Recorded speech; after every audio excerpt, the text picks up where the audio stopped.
everybody, welcome again to another little crafting session with We Make Creativity. I hope the lockdown's going okay for you and that you're feeling really positive.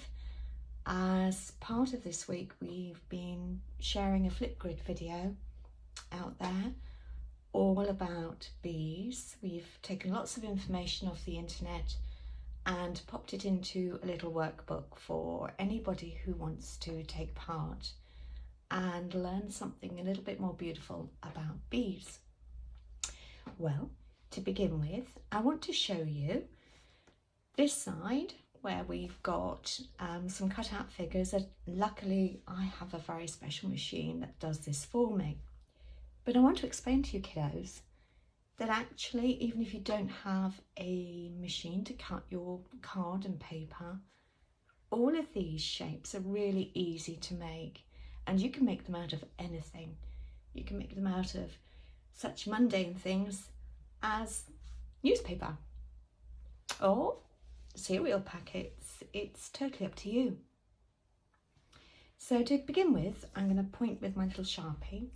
We've got a round circle, and then I've made a second round circle, but slightly smaller because this is going to be his or her head.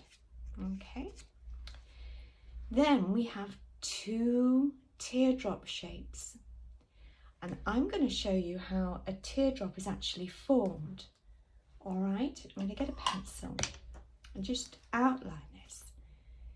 If you take a look, it is a circle. Okay, it's a circle.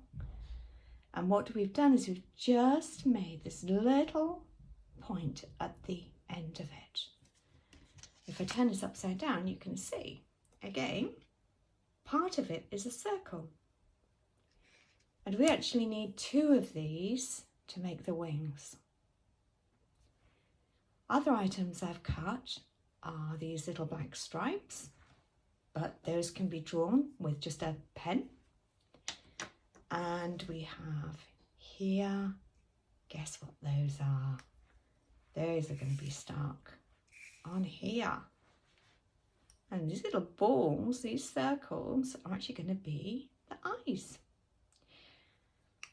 Onto this side, I thought, well, what if I don't have a machine to do my cutting? What can I do to make my circles? Well, all of these, I use different shaped circle cutters. You know, the plain cookie cutters that Mummy and Daddy probably have. Here, again, it doesn't have to be exact.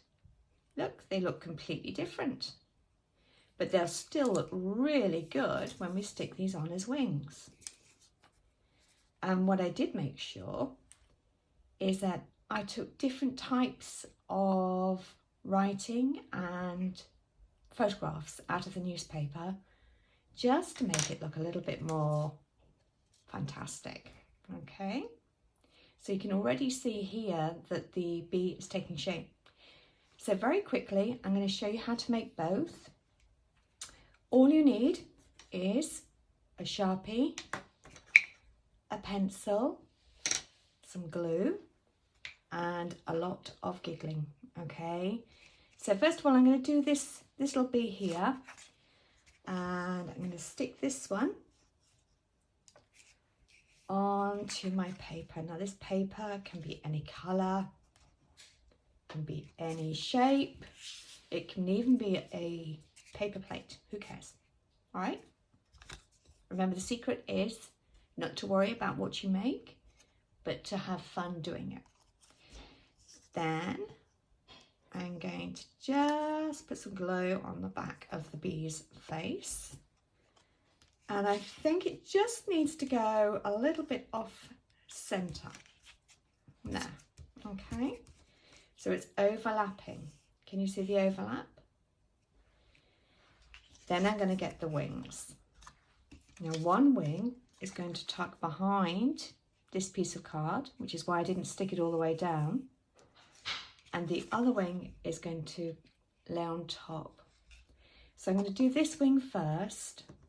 I'm going to put some glue. This time I want to put glue all the way on the back of it. okay? And when I turn it over, I'm just going to glue this little bit of a point because I want to make sure I can slip this underneath. And it'll stick to both sides. So there we go. Let's get that one in. That's the wing. We'll stick that down. Then I'll get the other wing, which is going to now sit on top, like so. And this is going to be a really happy bee. There we go. Shall I do it that way? I think that looks pretty good. There we go. All right. Now these little back strips, you don't have to use them. They are just an example of what you could do. You just trim these sides here to fit your bee. But what I want to do is actually take these away because most of you are going to find that a bit of a struggle getting the card and everything. So I'm just going to use the Sharpie and I'm going to draw my lines to make it a bee. So I would make them fairly chunky, okay? So do 2 lines and then fill in the center.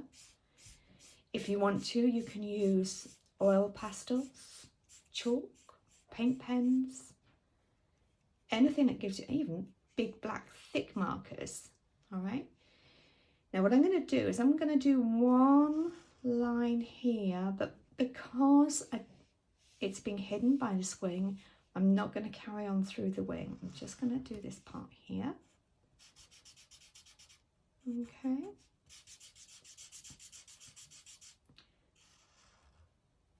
Now, all of you now, as soon as you see the yellow and the black, you're going to go, I know what that is. It's either going to be a wasp or a bee, but because it's big and fat, it's a bumblebee. Now, we're going to go on to his eyes, and I just want him to have really big, round, happy eyes there. Now, that's not what a bee really has at the front of its face, okay? Because its eyes aren't actually looking quite right. And then here, I'm going to fill in. Make sure you can see a nice big smile with the nose. And I'm going to put 2 legs. Now, you know the letter L?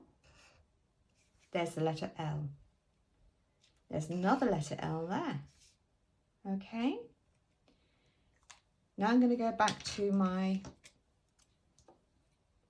little feelers here.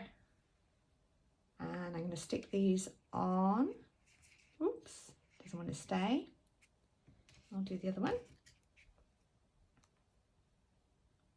There we go. Okay, and I'll put that one on that head. So this is showing you very briefly how to do one if you're lucky enough to be able to cut these shapes out of different colour card and have a bit of fun. Now I also am going to just do some lines here. Just like funny M's. And why am I doing this? Just to make them look a little bit more lifelike. I don't know what a bee's wing looks like, but I would imagine that with all these M's that I am drawing, that he would be really happy to have a wing like this.